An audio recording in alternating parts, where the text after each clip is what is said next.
The competition mindset. What is a competition mindset? So, I believe that a competition mindset is the ability to access your training and to perform at equal to or greater than your known ability. It's the ability to perform a movement or lift a weight that you may have never done in your entire life. Now, as I've mentioned before, this topic is so broad that I'm going to break it down into one part today because I won't even touch the sides of the entire topic of competition mindset in one chat. And so I want to introduce you to a concept called flow. All right. Now, some of you would have heard of flow, some of you might not have heard of flow. So I'm going to go right down and break it right down for you. At some point in your life, you've probably actually achieved flow. Whether you knew you were in a state of flow or not is completely different. It might have been when you were training in the gym, but it also might have been when you're doing like something like study. It might have been when you're doing something creative, like if you're into music or drawing or writing or whatever. But you might have entered a state of flow. And when I've personally entered a state of flow before, nothing from the outside world is in your mind. Nothing from work, nothing about your relationship, nothing about the weather, nothing could affect you. Like the entire building could like fall down on you and you would still accomplish what you're trying to achieve. And the greatest feats in sporting history have occurred when athletes reach a state of flow. And the ego falls away, time flies, every action and movement just flows through you. Your skills come to play without you having to think about it. And it's truly an incredible thing because you'll do something and then someone will ask you to maybe recount something. It's like, how'd you do that? And you're like, I don't know. It just happened. And that is flow. And so flow states have some character traits, some characteristics which make it flow. And so the first thing that is needed in order to achieve flow is you actually have to really like the thing that you're doing. Okay. And so it has to be something that you're like in a state of just being like kind of happy to be doing it. Okay. So it's quite hard to achieve flow with something that you don't like. So for example, I don't think I've ever achieved flow doing thrusters. Maybe. Actually, no, I've done it. Yeah, I think I've probably done it with burpees. Yeah. So maybe I just started to hate them less. And so in order to achieve flow, there also needs to be a clear goal or outcome, which is challenging but attainable. And I'm going to go into this in a little bit. Okay. So it's also hard to achieve flow if you're doing something that's so easy and boring that it doesn't like challenge you whatsoever. To achieve flow, you have to be kind of stretching yourself a little bit. You have to also feel like you're in control of the situation in order to achieve flow. And you have to have a lack of awareness for your personal physical needs. And then in this, when you're in flow, it's a distorted sense of time as well. You just absolutely lose track of time.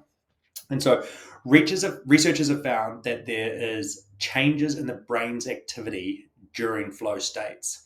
And some research suggests that the increased activity gives you a massive hit of dopamine, which is the brain chemical involved in pleasure and motivation when people are experiencing flow. So I commonly experience flow in CrossFit events when it's like a lifting event where you say have X amount of time to hit like a max weight. And so like, let's say it's like 7 minutes to reach a max clean and jerk. And you're just going bang, hit a lift, change the plates, get ready, bang, hit a lift, change the rates, get ready. And then you do it again and again and again. And then eventually you hit a PR. Some of you guys might have experienced something similar. And that's you most likely entering a state of flow. And sometimes you'll see people in a state of flow and there'll be like so much stuff's happening around them, but nothing will be able to distort them from their focus. So these people are in flow. And if you ever see someone in flow, let them keep flowing because something amazing for them is about to happen. Okay. I've also seen flow happen in team events. In particular, like partner situations when people are moving in synchronization and the partners don't even have to talk with each other. They're just like linking sets of muscle ups or pull ups together, and the team is cohesively flowing through reps on like the worm or something like that.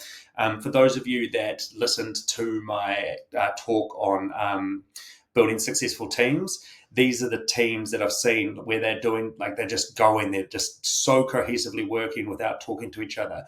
And that's when they've all cohesively entered a state of flow together. And they're like they're vibing off each other. Their tempo is the same. Their heart rates are probably very similar. And they're just going up, down, doing worm squats. And then they're in the burpees flowing over each other. And that they are in a set of flow together. And I think it's such a cool thing to see and experience. And so I've clearly established flow, and I'm sure that you guys have seen it or experienced it at some time. What I want to do is give you my tactics to try and induce a flow state so that you can increase the likelihood of you getting into flow.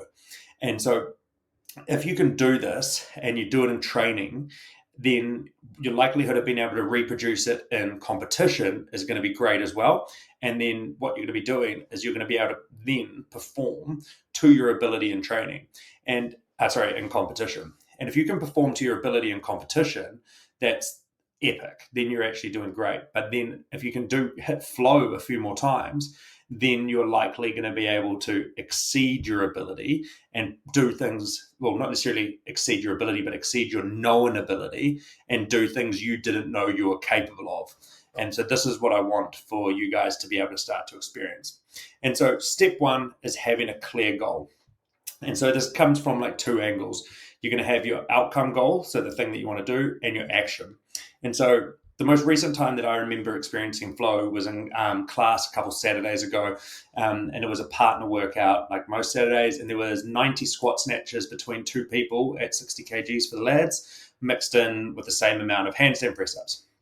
Okay, so I went to this with a set goal. I wanted to get close to my PR snatch weight, and with that, I set myself a minimum target of I wanted to hit 115 kgs. Okay, so that there is an outcome goal. All right, you've hit that. That's the outcome that I want to achieve.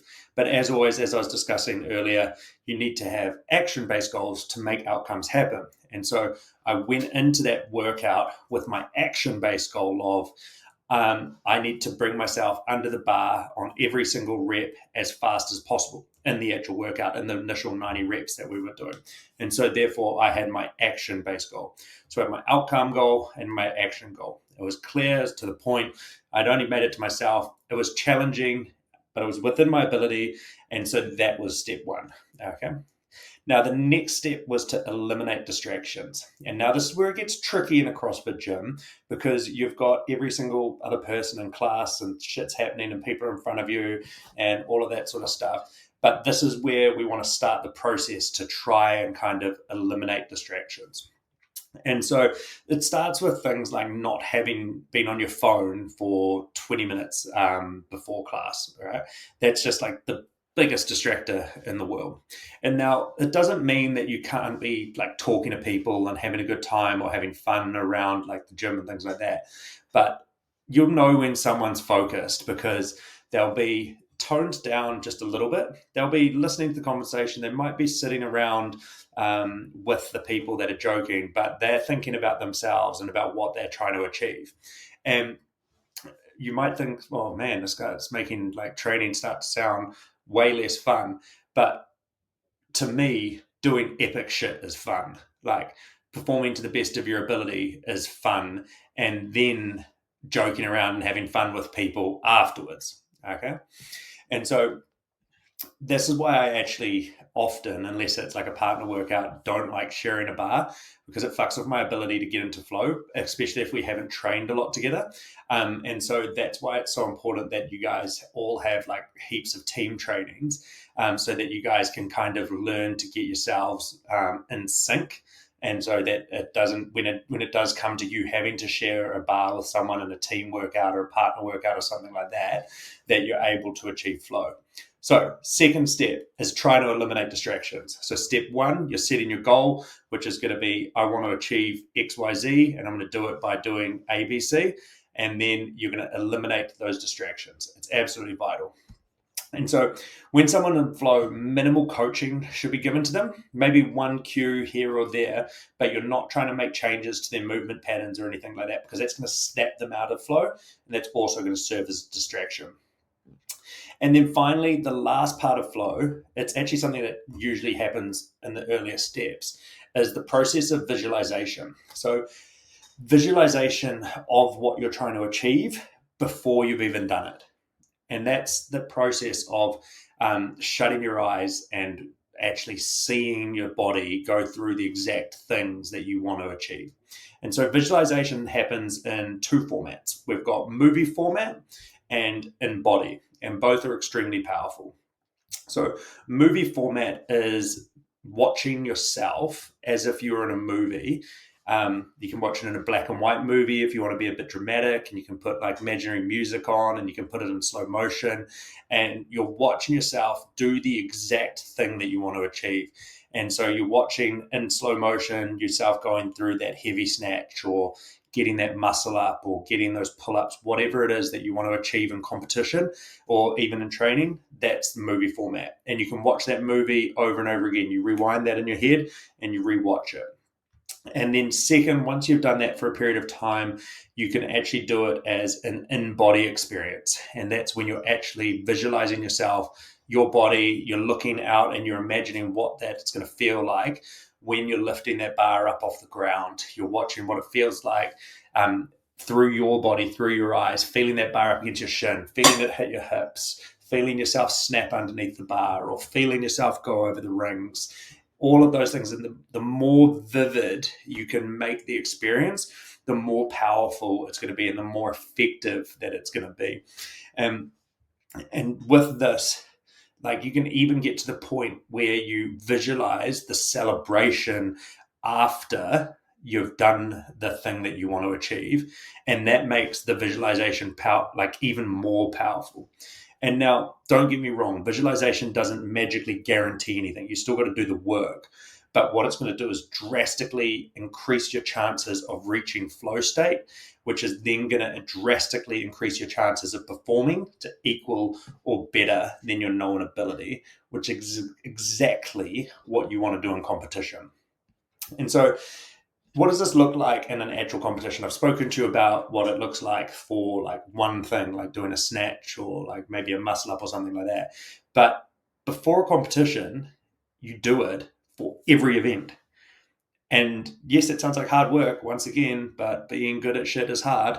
And you follow the exact same process, which I've just discussed, and you do that for every single event. A 5K run, a chipper that's going to take 20 minutes. You set your goals. I'm going to perform the 50 wall balls in one unbroken set, or I'm going to hold a 1 minute 40 pace on the rower. And so you visualize, those are the goals that you set yourself. And then you visualize yourself doing that. And then when you actually get to the event, you eliminate the distractions and you give yourself 20, 30 minutes before each event away from outside influences, away from your phone, away from the leaderboard. Use this time like to chill and actually do that visualization process. And it is mentally demanding, so it does take its toll on you, but it does produce incredible results. And this goes down to like how you handle yourself in the warm-up area. In the warm-up area, are you talking to your competitors about the last event, how hard it was? Fuck no. You're focusing on yourself right then and what you're going to do in that next event. You're in the zone, and getting into the zone is what produces those epic results. And then you step on the competition floor, and as soon as you step on the competition floor, you're just waiting for that trigger to be pulled, and that's that 3, 2, 1, go. Buzzer goes off, and it's go time. You control your breathing, you've listened to that countdown, and now you take that action to make that visualization come true. And so, as I mentioned, if you want to increase the chances of finding flow, you can start the visualization process like a week out from competition, or when you start to know the events. And you might not visualize every event every single day, but you could definitely start the process of maybe visualizing 1 or 2 events a day, and then visualize the next 2 events the next day, that type of stuff. And so that was one of my go-to processes, was the week of a competition before bed every night. Me and my flatmate at the time, Nicola, we would, she was in our team, we would put on like some music and we'd do like kind of a romwad or some stretching, and we would just visualize our workouts and what we were going to be doing in the workouts. And that was just part of our ability to be able to then perform on game day when we needed to be able to perform. We'd go through every single workout in our mind, watching how we'd perform the reps, watching what they'd look like, imagining how it would feel on the competition floor, imagining ourselves performing extremely well, and imagining ourselves in that state of flow. And you can also intensify it by watching yourself videos of yourself performing the skills, and because that like makes it a lot more solid. It makes it a lot more ingrained because you're visually seeing it live happening in front of you. And so this is where some people get a little bit, they're like, how can imagining yourself perform skills make you better at it, or make you more likely to perform better?